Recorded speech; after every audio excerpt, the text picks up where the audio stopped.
There's over 850 miles of trails in Great Smoky Mountains National Park. If you're visiting for the first time and you want to do a hike, it can be overwhelming. Here are the best hikes I recommend starting with. To get to the park's highest point, Clingmans Dome, it's not a long trail, but it is steep. It's only a half a mile each way. It's a paved path, which makes it stroller and family friendly, but it is straight uphill.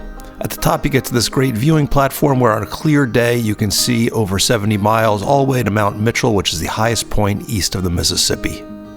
The next hike is considered the crown jewel hike here in the park. That's the hike to Alum Caves and Mount LeConte.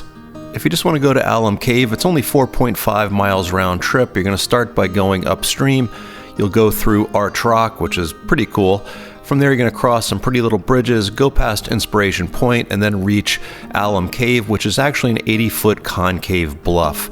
Alum Cave offers great views into the Smokies and is a great place to stop, even if you're going to keep going up towards Mount LeConte.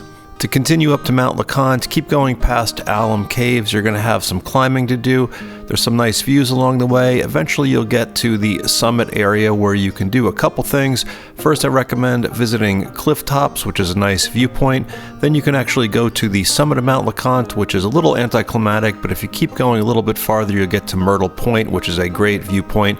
On the way back, you can visit LeConte Lodge, which is the highest hike-in lodge on the East Coast. You can get a snack there and hydrate for the hike back down to the start. The next hike to Charlies Bunion is one of my favorites. You're going to take the Appalachian Trail, straddling the border between Tennessee and North Carolina. Along the way are some incredible views. You get to visit an Appalachian Trail shelter. Then you get to Charlies Bunion, a scenic rock outcropping where you get some great views down into Gatlinburg. You can also stop at another viewpoint on the way back called the Jump Off. I find that Gatlinburg, Tennessee is a great base to visit the park. It's right on the main highway 441, which is where all of these hikes are located. There are hotels, there are restaurants, and it's also close to the Sugarlands Visitor Center, which is one of the main visitor centers for the park. Before heading in the park, I highly recommend checking out the park's alerts webpage. It'll tell you if any roads are closed, visitor centers are closed, trails are closed, any kind of weather alerts. It will all be on that webpage. It's worth your time. Now, Great Smoky National Park can get very crowded. If you look at the visitor statistics, Great Smoky National Park has more visitors than the Grand Canyon, Yosemite, and Zion National Park put together. I recommend doing these hikes at sunrise to beat the crowds, and I also recommend visiting on a shoulder season like the spring or fall when the colors are incredible. There's no entry fee for Great Smoky National Park, but you do have to pay if you'd like to park for longer than 15 minutes at any of the trailheads. Your best move to get a parking pass is to go to the visitor center and use one of these kiosks. You simply put your license plate number in, pay the fee, and you have a parking pass that's good for the day. If you haven't hiked here before, you might be a little apprehensive about the bears. There's actually 2,000 black bears in the park here. It's one of the largest protected areas for them. Having seen many over the years, most will either run away or just ignore you, but your heart will always probably skip a beat when you do see them. If for some reason a bear stops ignoring you, you're probably too close and you're going to want to back up slowly. I'll put a link to the bear safety page underneath this video. I recommend checking it out before you hit the trails. Believe it or not, there's also elk in the park. They were hunted out of existence here many years ago, but they were reintroduced in recent years. And again, you're going to want to give them space too.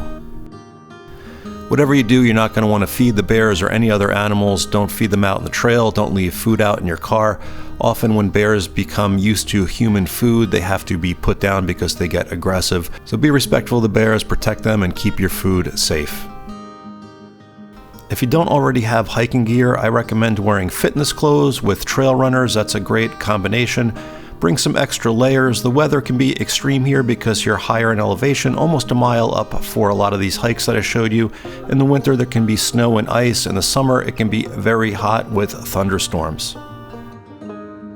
Cell phone reception is tough in the park, so don't rely on something like Google Maps. Instead, go to an excellent outdoor store in Gatlinburg called Knock. This is not sponsored by them in any way, but it is a great place to get outdoor gear, including paper maps for the park, which will show you all of the trails that I showed you in this video.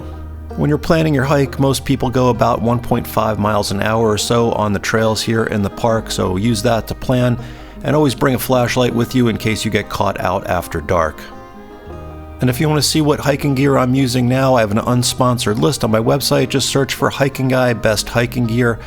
Also on my website, you'll find maps and guides for the hikes that I showed you here.